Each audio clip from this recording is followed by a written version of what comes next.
we're working. Don't get me started on Facebook either. Okay, now we're live. Beautiful.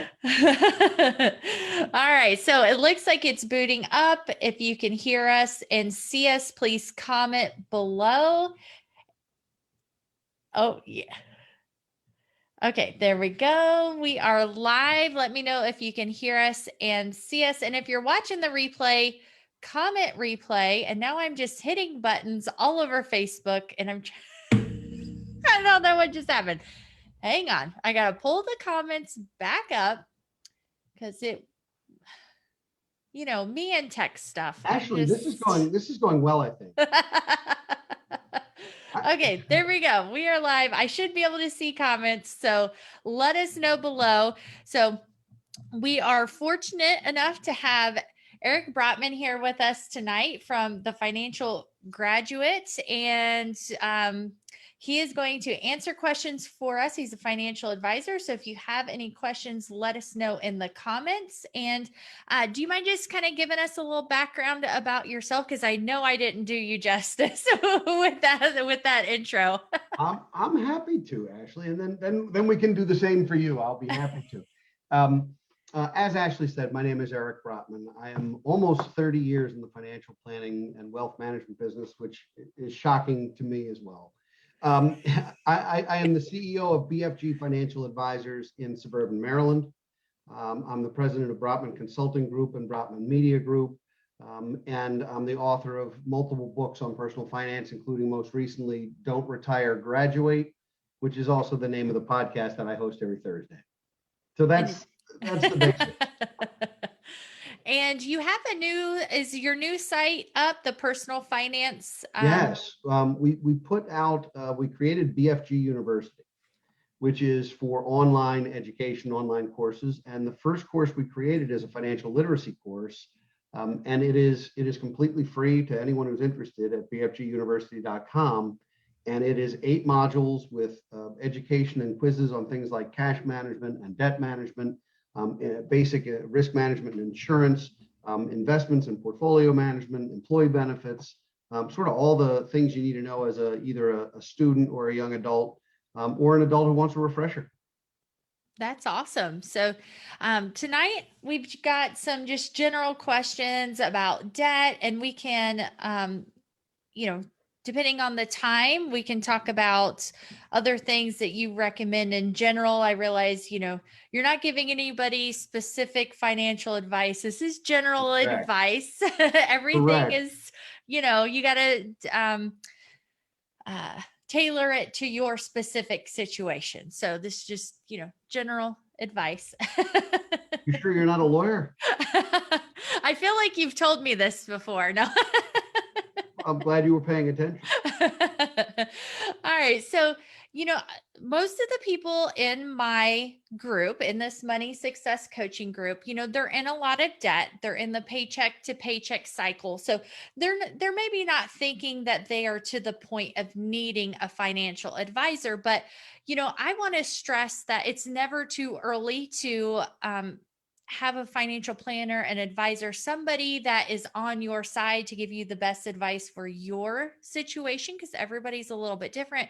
Your goals and your priorities and your situation is going to be different. So even though the general advice is still helpful for most people, your situation is going to be a little bit different. So would you recommend somebody, is there any point that they should get an advisor, or does kind of like everybody need an advisor? Well, everybody does not need a financial advisor, although I would say everyone just about could benefit from one. Yeah. So there's a difference between a need and a want. True. So people who have very complicated financials, or have very involved financial lives, or have mixed families where they've got his, hers, mine, and ours, and sort of all the various things that happen, really benefit from not only financial planning or wealth management, but estate planning and legal work and all the things that go into that. But for young people, singles or young parents or young couples, or folks who are trying to get past the hurdle that is debt, it's not necessary to have a financial advisor to manage assets for you if you don't yet have manageable assets. it might be helpful to have someone to keep you accountable. And really, actually, that's partly your bailiwick here, Mm-hmm. is to help people stay accountable and to make sure that you're coaching on the things people need to do. Make sure that this is what you committed to this month and this is what you paid toward the debt, and so forth. So there are debt reduction tools quantifiably. I'm not sure if you're doing the math with people or if you're more just coaching them to take some of the right actions, and you can share more. But my feeling is there are software packages and other things that can help create a plan, but you may not stick to it unless you have that human component. And so, we normally get involved with people when there's a major life change. Ashley, it could be a job change, it could be the loss of a parent or a grandparent, it could be the marriage or divorce, it could be a geographic move, it could be having kids. It could even be graduating from graduate school and having to start look for work in a different way. So when big life events happen, it's a good time to take inventory and say, all right, where am I now? What do I need to do? And who can help me as a navigator? So, in general, would you recommend that, like for my people, for example, they're still in debt? They're not to that point where they're able to invest and things like that. At what point do you think that they should meet with an advisor? Like once they've paid off debt and saved some money or something like that? I mean, the debt reduction, I cover debt reduction for the first four chapters of my new book are about getting out of debt and how to structure a debt reduction plan and the steps to take and the way to order things and potential strategies and all of that. It's not necessary to hire a financial advisor while you are trying to do that, because sometimes that will just create more debt. It's another expense. Mm-hmm. That said, it could be a good thing to hire someone to help you build that plan with a financial plan that says, all right, here's your debt reduction plan. This is what you're accountable for. Now go have a coach, go have Ashley to make sure that next month you've checked all these boxes. To me, that's a logical next step, I think. Mm-hmm. You hire a planner, you can hire a planner on a project basis or on an hourly basis or on a flat fee for 1 year basis. You don't necessarily have to work with that person on and on going. I mean, you may not need them for another 5 years, but let's get you out of debt first. Yeah, absolutely. Now I also get the question a lot. I have several ladies in this group that are nearing retirement age. And Okay. so they're seeing that they're not going to be able to retire in with the situation that they're in now with all the debt that they have now. And a lot of times it comes up as a question, okay, I'm, 5 years, even 10 years from retirement. I don't have any retirement savings, or I know I don't have enough retirement savings. Mhm. Should they focus on paying off the debt, or should they focus on investing for retirement? That's kind of like a struggle situation there that some of these ladies are in as well. So what would your advice be in just kind of in that general situation? With the caveat that every situation is different. Right. Right. I think it's first important to determine what retirement is and what it's not and what you want it to be. For some people, retirement means working 50 hours a week instead of 80. For some people, it True. means a yacht in the Mediterranean. So we can't use the same definition for all those different kinds of people. So if you're considering retirement the absence of all work entirely, you don't want to work at all, and you don't have retirement savings, then you're going to be living on either whatever pension you may or may not have and your Social Security. And it is almost impossible to live on just your Social Security and live with dignity. So, Absolutely. so what I Hmm. would say is you aren't ready to retire in the sense that you're not working at all. Now, are you in a position to potentially work part-time or do other things? Depends on benefits, depends how old you are. Have you qualified for Medicare yet or not? What is your health insurance situation? That matters. But I think if you're in that position, it's real important to look at your inventory, look at your assets, figure out if there are things you can either refinance or things that you can leverage or things you can part with Hmm. that could make a difference. For example, maybe you're thinking about downsizing your residence. So maybe a house that's X dollars is going to be replaced by one that's 60% of that. Well, that'll free up some capital potentially to do some things, or at least reduce the debt burden. So maybe you're thinking of downsizing. Maybe you're thinking of cohabitating, getting roommates. I think Betty White was onto something with the Golden Girls. We're seeing more of Yeah. that, where, particularly widows, because, women tend to marry guys older than them, and then they tend to live longer than us anyway. So there's a period of widowhood, could be 15 years, and they're becoming roommates. They're able to share utility bills and Wi-Fi and cable TV or whatever the bills are, plus the home. And they're there to take care of each other if somebody has a medical issue or emergency. So there's a lot of solutions. There's also strategies that involve annuitization of benefits or involve reverse mortgaging. There are a lot of things out there. And unfortunately, most of the advice that seniors especially get are from people who are selling them something. Mm-hmm. And that is a very dangerous place to be. Absolutely. That's not to suggest that everyone who sells product for a living is a bad person or a bad advisor. I mean, no, not to disparage any individual. I will disparage the business model, however, that the business model relies on someone to get people to buy something, or they don't get paid. And that in and of itself is a conflict of interest. So I would say if you can hire someone to give you objective advice who's not selling anything, or who, if they are selling anything, will at least have been paid for the advice so that you don't have to take it and they've still been paid and the relationship can end if that's what you want. These things, these strategies exist, but they are often sold by predators.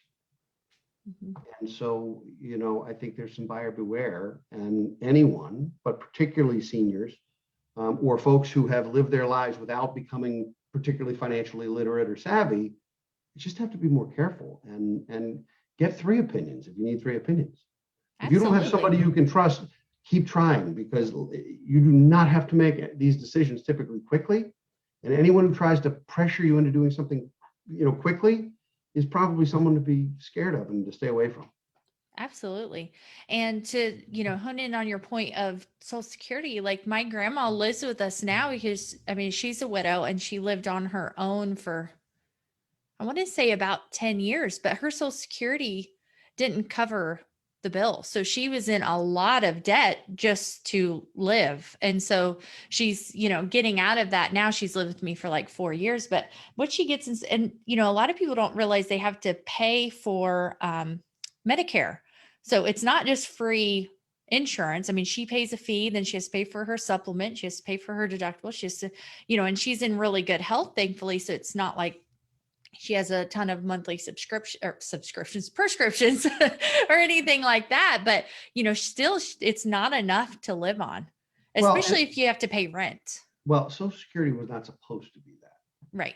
And we could talk about the history of Social Security. I know that's not going to be interesting. This is not the place. No. This is not the place. But it was designed to be a safety net for the extreme elderly. And right. Unfortunately, just like pensions for an entire generation, they became something folks relied on. Mm-hmm. And now they've virtually disappeared. Yep. If you're in the private sector, you probably don't have a pension. And if you do, it's potentially at risk. Mm-hmm. Of being either frozen or shut down or cashed out or any of the various things. It's really, you're on your own. And so it's incumbent upon the Gen Zs and the millennials, and even some of us Xers. I don't know if I can say us with you, Ashley, but I'll say us for myself. But even some of us Gen Xers, starting early, starting immediately is always better than waiting 6 months, a year, 5 years, no matter what situation you're in. And that doesn't have to mean investing. It could just mean saving, or changing your cash flow, or eliminating your debt. Mm-hmm. Absolutely. And if you just jumped on with us, let us know that you're watching, comment below so I can make sure that I see the questions. And since we're kind of talking about debt as well, kind of what are some of your strategies that you recommend for paying down debt? What do you recommend? The first step, no matter what, is to take inventory. Figure out where you are. And then, in the Don't Retire, Graduate book and the workbook, which has worksheets on how to actually structure this and build the debt reduction plan yourself, it talks about how you need certain data points in order to make decisions. Not only what's the balance of the debt and what's the interest rate of that debt, but is the interest tax deductible or not? What is the minimum payment versus the payment you're sending? And all these different variables will add up to creating a plan that normally, I would say, you want to pay the highest rate off debt, the highest debt rate off first. And if you do that, then you take the amount of money that you were sending to that and you apply it to the next one. So that you wind up, even if you're not prepaying the minimums now, once the biggest one goes away, then you're going to be prepaying the minimum on the next biggest interest rate. Mm-hmm. And you can save an enormous amount of money and cut years off of your debt plan without spending an extra nickel every month. Mm-hmm. Now, I would say that before you do that, you should look at things that can either be refinanced or leveraged. There are some favorable places to get cash. If you own a home, if you own permanent life insurance, if you have a securities portfolio, there are things you can do. Thing not to do, 401k loans. No, I learned that one the hard way. 401k loans, they exist because there was some, I think, fear that people wouldn't contribute to a plan unless they knew they could potentially utilize it. But 401k loans are terrible. They're not quite as bad as payday loans or tax refund advances or cash advances on a credit card or any of that, but they're pretty bad. And there's a whole list in the book of those kinds of things to sort of stay away from. What are the red flags? How do you know you're in trouble earlier so you don't suddenly need triage? Yeah, absolutely. And I just want to touch on that as well, because a lot of people don't realize it. And I was talking to a friend of mine the other day. So long story short, my 401k loan ended up costing me, I think when I did the math, like over $1 million at retirement. Like people don't do the math to see what that potential growth could be. And, I was in law enforcement, so we had pensions. And then we also had 401k. So an officer called me the other day because they are discussing lowering our, in North Carolina, it's a 30-year retirement system. They're talking about lowering it to 20 for certain requirements. And he's like, well, it's 90,000 out of my 401k, which is almost all that is in there. And he's just thinking the 90,000. Well, he's like 35. And so we did the math with the rule of 72. And I said, that's actually going to cost you almost $1.5 million. This is that worth retiring 10 years early? And he's like, he didn't realize that it wasn't 90,000. It was $1.5 million at retirement. So, look up, No, make sure I'm saying it is rule of 72, right? That is the, it is the rule of 72. Just to make sure I remember that right. So do the math. It's just a general benchmark, the industry standard kind of estimate, but it's not a guarantee of your returns. But a 401k loan or a 401, cash out, it's not just the money that you're taking out. You're taking out all those future returns as well. So well, it needs to be worth it. when you do the loan, you also have to pay back pre-tax dollars with post-tax dollars. Yeah, I did not. When we did the loan, I did not realize that they actually took the money out. I thought it was just used as like collateral. I had no idea until I checked the account after it was done and all the money was gone. And I was like, what happened? And I called them and find out, no, they take the money out. Yes, and it was bad. and even if the interest rate sounds cheap, it's never cheap. It's a bad way to get money. Yes. And it's a mistake a lot of people make sometimes when there were other options and they just didn't explore all the options. But right. We were told, we followed the advice of friends that we thought knew what they were talking about. You pay yourself back. It's a low interest rate, all these things. Well, my husband lost his job like 6 months after we did the loan. So, and at that time, I'm pretty sure it's changed now. Correct me if I'm wrong, but at the time, we had to pay it back within like 60 days. Well, the money was gone. We spent it on a remodel of our home. Okay. So that wasn't a 401k loan. That was a withdrawal it turned into a withdrawal. No, it turned into a withdrawal because he lost his job. It was a loan, but he lost his job and we had only made a couple payments on it. And he lost his job. So then since we couldn't pay it back, it turned into a withdrawal. So then we owed like 50% of the loan balance to the IRS. It was a disaster. But if it wasn't for that, I wouldn't be here today because that's what started me on this journey. So, but don't do it. These mistakes. Yes, learn from my mistake. Don't take out a 401k loan. Like it's terrible. We've all made financial mistakes. Yeah, absolutely. We have. People love to talk about their wins. They don't love to talk about their losses. You hear from somebody about the stock they picked that did great. You never hear about the 3 they picked that went to nothing. Exactly. That's not investing. It's speculation. It's gambling. It's not the same thing as having a plan and working that plan. Absolutely. And a question that I've seen not in this group, but in my free group. So since you Yeah, talk about the investing part, maybe you yeah, can touch on yeah, this. sure. So, there's been all this stuff in the news lately about GameStop and Robinhood and all that kind of thing. And I'm sure you have opinions on it. So, especially while these people are in debt and they don't have that much free income, they may be tempted to invest in things like that. What do you say to those people? Is this show PG? No, I'm going to keep it we're clean. all adults here. We're all We're adults, yeah, adults. but let's give you it. What happened there? First of all, what happened there, in my opinion, was fraud. Yeah. Because the gentleman that started that buzz was actually a licensed analyst. Ooh, I didn't know And, that part. I was just like, most of that was over my head. I was like, I and don't no, know no, what's no. going on. He was an employee of a major insurance company I won't name for fear of Did not know that. recrimination, but look it up. He was Yeah. the employee of a major insurance company and a CFA. Ooh. And he created this buzz around something and people piled in and he made a bloody fortune. But I believe he lost his license and I believe he's now a defendant, if I'm not I mistaken. suspected that some of these people, it was going to get to that point, like once the investigations and stuff are done. But in general, with like picking like single stocks like that, I know in general that's not advised, like to kind of play the market like that Well, first of all, in general, it's even. not a game. And that's the Right. problem I have with Betterment or Robinhood or some of these sites is they make it seem like a game, like, woohoo, you did it, and you get a badge. Um, that's not investing, that's gambling. Mm-hmm. And there is a profound difference. And that's not to suggest that those platforms don't have merit and that you can't do well on them. It's to suggest that it's attracting people, much like Joe the Camel attracted young potential smokers. It's attracting people who are attracted to the gaming and the competitive nature of it and the collaborative, especially with the Reddit chat groups and everything, the collaborative aspect of it. And it becomes a very slippery slope very quickly. And there's lots of those kinds of bubbles happening. And one of them was sort of what the stock manipulation at GameStop, but there's been others. Mm-hmm. And, I think we're seeing that in the cryptocurrency craze.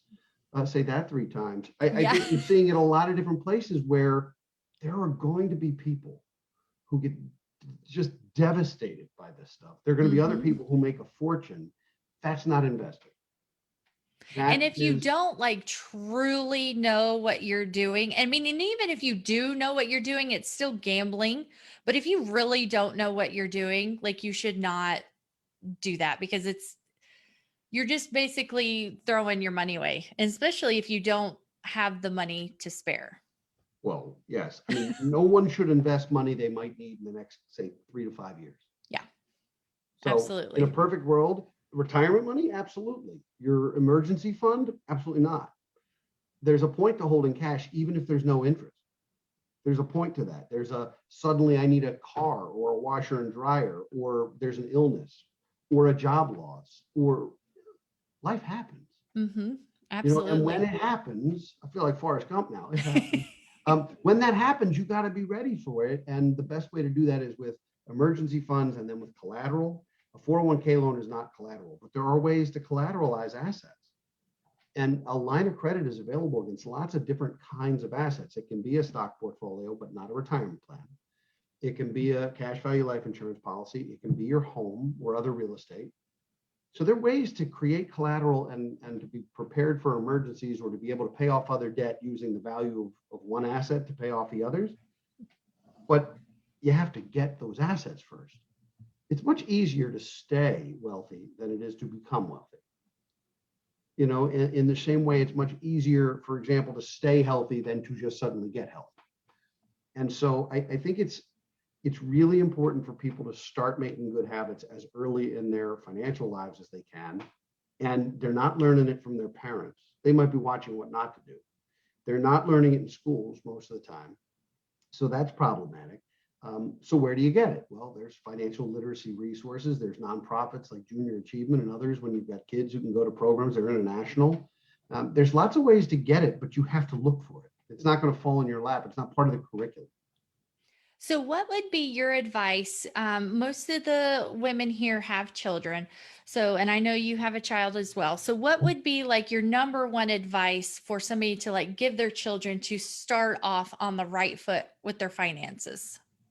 There's a couple of things you can do. And with really young kids, what I did with my daughter was I had her go to a craft store here locally, and she bought 3 jars, clear jars, and she labeled them. And one is labeled long term, one is labeled charity, and one is labeled fun, because she had asked us for allowance.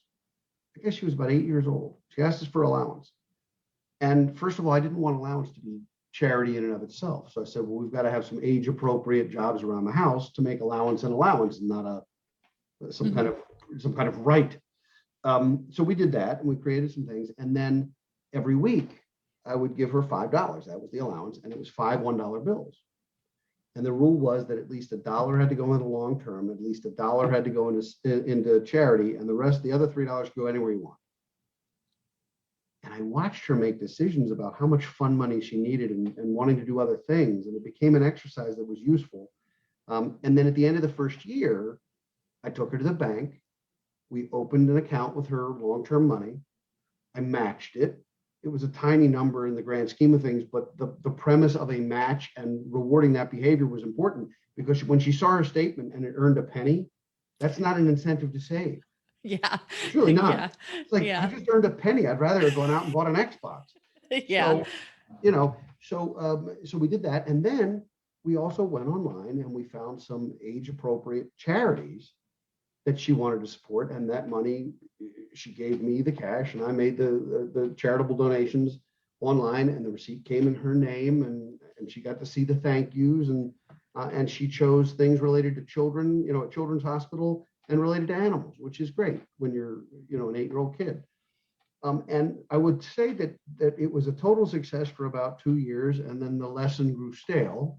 And so now we've got to come up with other ways. But for parents of teenagers, if your teenagers have a part-time job, a summer job, something like that, if you can encourage them to put money in a Roth IRA for themselves, even small amounts of money, match it, or make, if you're in the position to do it, make the contribution for them based on what they earn, so that there's a retirement fund that'll grow for the next 80 years with no taxes. So, would you advise them to do the Roth IRA as opposed to like a college savings fund instead? Well, that's a great question. If you're trying to create some long-term money based on what your son or daughter's earning, then I like the Roth. In terms of what parents or grandparents are saving, 529 plans or prepaid college trusts are incredibly valuable under the current rules and regs for college and the current costs, which are outrageous. I mean, truly outrageous. And I think we're almost at a tipping point where now you got to figure out if the value is worth the cost, because Yes, really we are. become very, very extreme. And I think there's going to be a radical shift in the university system in our country, if not the world, in the next, say, 5-10 years. But a 529 has its advantages. And for people who want to know about ways to grow money tax-free, we have a resource at lowtaxbook.com that is a free white paper on strategies you can use to build wealth tax-free. And one of them is, in fact, the 529 college funds. Awesome. Yeah. I forgot what my next question was. I had another question. I'm a Capricorn. Another question that I get kind of around that same topic, and I'm not really sure, like I'm not a credit expert, and I don't know if you like know the answer to this or not, but I'm going to throw it at you. So a lot of people I see in Facebook groups, they'll tell people to add their children to like their credit card, not give them the card, but just add them as a user to like build their credit before, they're 18 or whatever. What do you think about that? I would never do it for a minor. In fact, I'm not sure you can in most cases. I'm not sure. No, I don't think you can. But even adding like your 19-year-old to your credit card, would be doing them a favor if you pay your card properly. But if you mess yours up, you're messing theirs up too. It's true too. Yeah. So, don't just sign them up thinking you're doing them a favor if you're going to wreck their credit before they get their first, car. Yeah. It's, I think that's unnecessary. I think kids, as soon as you're 18, it's good to get a credit card, even if there's a tiny, credit card limit, a spending limit, to use it a little, to pay for it a little. And here's why. When your credit score is calculated, it's based on your length of credit is based on the oldest account that is currently open in your name. So the account I opened at 18 years old is still open because it gives me the longest credit. It gives me the best possible credit score. So when you open your first card, don't make it some department store card to get a 10% discount. Make it a MasterCard, a Visa, an American Express, or a Discover. Make it something that's got no annual fee. And even if it's a $200 limit, use it for a Starbucks purchase or two every month, or whatever you're going to do, and get in the habit of having it paid in full. And you will build your credit from a very young age. Just don't get in trouble with it. Because if Well, you that's the don't pay it in problem. Yeah. full, if you don't pay it in full, it is no longer a tool. It is now, it's a weapon against yourself. It makes no sense. Yeah. Um, Now, another question that I get a lot is about refinancing debt.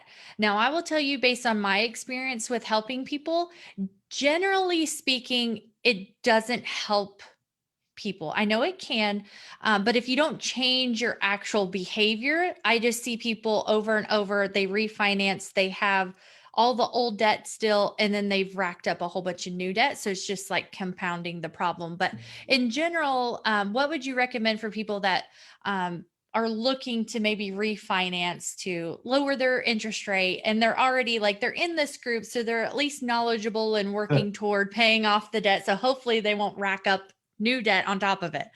Well, I would say there are two best practices there. The first is, if you're going to explore refinancing debt, you must make sure that the result of the refinancing creates positive cash flow. Mhm.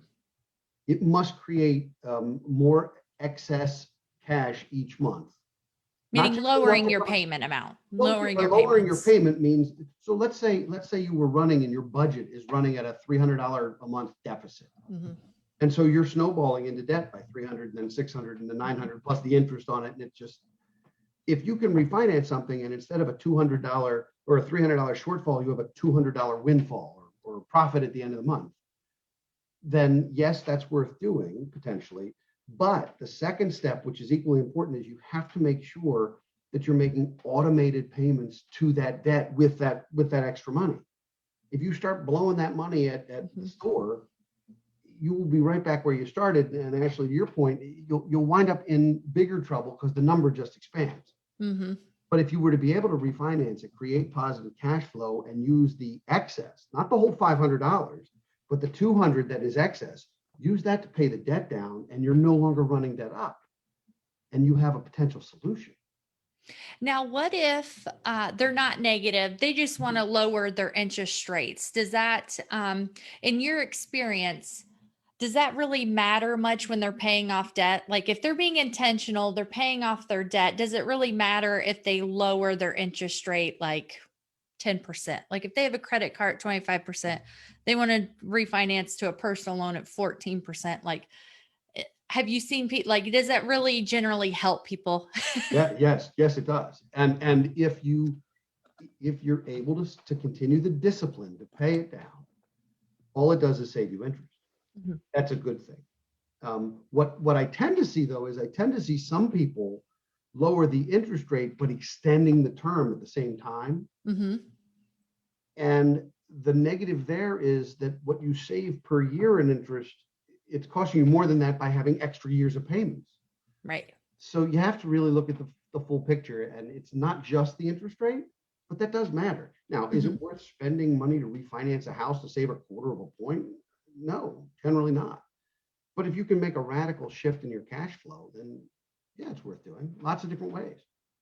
Absolutely. And especially if you're being intentional with paying off the debt. Like you're not just refinancing, like you said, and making yourself stay in debt longer and longer.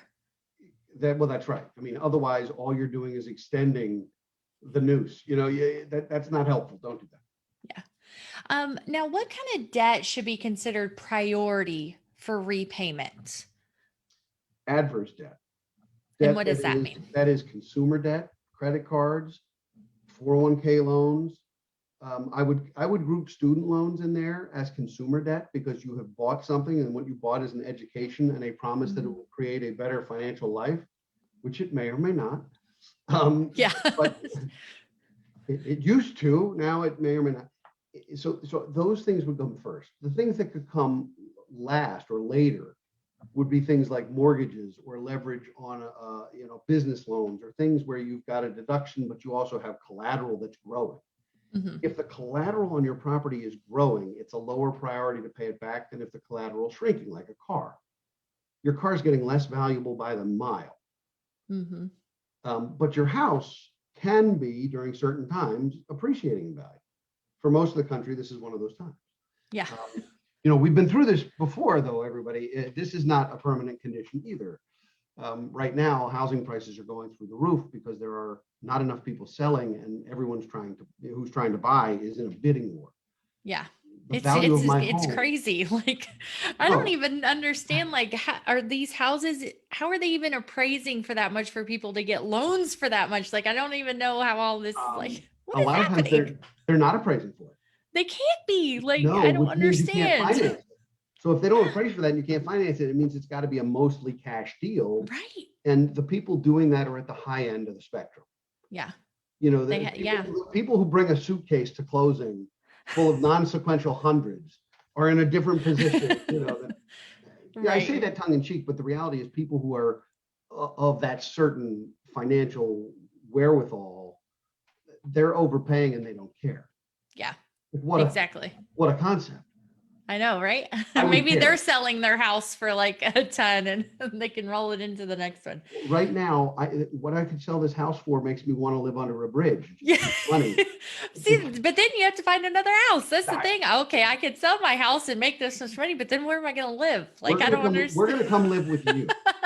Come on to my compound. Big room. We're coming to the Patrick house. All right. I did have another question, and now, of course, I forgot it. Let me know in the comments if you have. What I always like to see is if you have a degree. You don't have to have student loans, but I know a lot of you do. Do you use your degree? Because I am finding that most people do not. I don't. I never have. I never used my degree. And a lot of people have all this debt, and they're not using their degree. What is your degree? Psychology. So I guess maybe I am a little bit, but you've been using it with me since we got on this call. You're using your degree because I guess to a certain extent I am, but not like directly. Like, I'm not a counselor or anything. No, but behavioral finance is a very big deal, and why people do what they do, not just what they do. Yeah. I would argue you're using it. In fact, I studied English and psychology. My English degree was in late 18th century Romantic poetry. Now, this I do not use very often, but I have written. But you've written books, so maybe you are. So I certainly used it. I'm not sure that Wordsworth is helping me with my current position in the office, but I loved it. Yeah. I don't regret it, and I took enough psychology to be dangerous. I'm certainly no therapist either. But I love that. The study of the mind and the way people make decisions. Me too. I just love to know why people do what they do. I've always been interested in that. So yeah, I guess to a certain extent I am using my degree, but and for any of your members, there are books on behavioral finance that are fascinating. Daniel Crosby wrote a book recently that is absolutely fascinating because it explains not only what people do, but why they do it. It helps define what some of those behaviors are. And it's amazing how, as a financial advisor, I see it all the time. As a consumer, you don't see it all the time. It's just happening all around you. And it happens. The best place to study behavioral finance, unfortunately, is at a casino. Oh, yeah. There's a lot of lessons to be learned in a casino. Most of them are expensive. Yes. But what tends to happen is let's say people go and they're gambling, but they're gambling with a modest amount of money, whatever that means to you. The amount of money that if they lost it, it would have paid for their evening's entertainment. It's not changing their lives. Okay, it's not a problematic thing. But let's say for giggles, somebody's playing with $200. They're going to go. They're going to play with $200. If they lose it, they're going to go back to their room. If they win, super. What happens is people will instinctively, if they lose, there's an immediate pressure to try and win it back. Mm-hmm. It's like trying to play catch up. And that's why there's ATMs all over the casino. And if that doesn't work, oh, we'll cash a check for you, or we can phone in a cash advance for you, or they're willing to watch you implode. So if you lose money, there's a tendency to get more aggressive and to try and catch up, which usually snowballs. Mm-hmm. On the other hand, if you win money, there's a tendency to play differently with the money you've won because you think it's the house's money. It's not. Put it in your pocket. Go get dinner. It's your money now, but people don't see it that way. They're like, oh, I had $200. Now I have $300. If I lose this 100, who cares? It's not my money. Mm-hmm.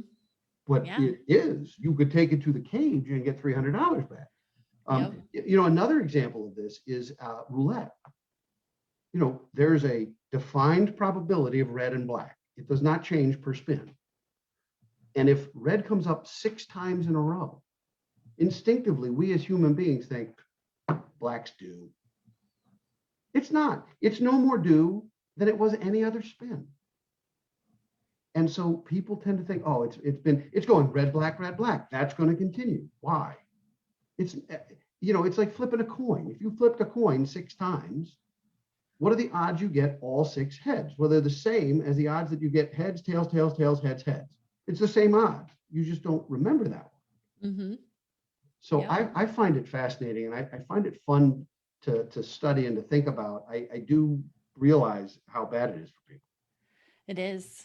It really is. So, well, I want to be mindful of everybody's time, including yours, because I really appreciate you speaking with us tonight. I don't see any other questions or comments. What would be your last tip, last words of advice? Maybe your number one tip or something like Well, that. if based on your audience, if your audience is struggling with debt or cash flow or just trying to take that next leap, I would say start with 2 things. 1, some education on financial literacy, and 2, inventory. Be honest with yourself. Know exactly where you stand. If you go to bfguniversity.com, you can check out the course. It's free. If you want, you can get a copy of Don't Retire, Graduate at Amazon or any place where you buy books. There's a workbook. We've got an online course coming out, and it's really just designed to help people deal with these things and to help people create their own financial freedom plans. So I would say the 2 things. Number 1, be honest with yourself. Don't beat yourself up about whatever has happened. You're moving forward from today, and take inventory and say, this is starting point. We're going to go from here, and get some education, whether it's through us or through Ashley or through other resources. It helps to make good decisions if you understand the decisions you make. And I don't say that lightly. This stuff's complicated. And if we can simplify it a little bit for people, it's worth doing. Absolutely. Because, math is math, but money is emotional. Like we all emotions play into how we spend our money, what we do with it. So just because, 2 + 2 = 4 doesn't mean it always works out that way. Did you just come up with that, or do you say that all the time? Math is math, but money's emotional. That's brilliant. I say it all the time, but I don't think I came up with it. I think I saw it somewhere, but I can't remember anything. So who knows where I saw it? It's a T-shirt waiting to happen, because it's completely true. The math Pretty doesn't. sure I saw it on Instagram or something, but yeah, Well, who knows where I saw I'm it. glad that's where you're getting your financial expertise. But it is true. It is Okay. true. Yeah, no, I agree. It's very true, but I won't take credit for it. I'm not going to take Fair credit enough. for it.